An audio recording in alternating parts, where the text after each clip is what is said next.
Mga sir, ito po yung mga na-discover ko bakit masyadong mabilis po nasisira yung printer head na DX11. Um, Una yung paglalagay po ng solution sa cupping po natin. Sensitive po kasi yung DX11 kaya nagre-react po yung head.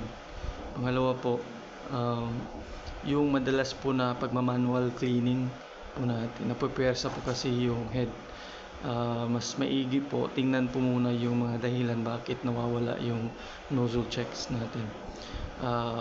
Pangatlo, yung mas madalas din na pagno-nozzle cleaning po natin. So mas maigi po na linisin po natin, mag-nozzle check, nozzle cleaning po tayo sa gabi isa at sa umaga isa.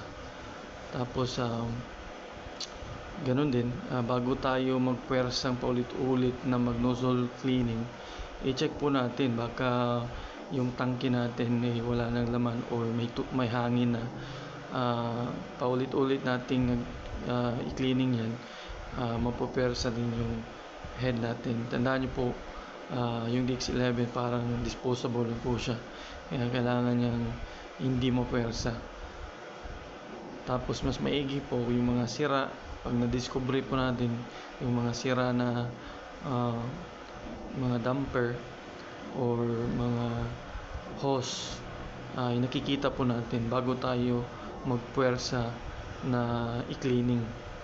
Yun lang po, salamat.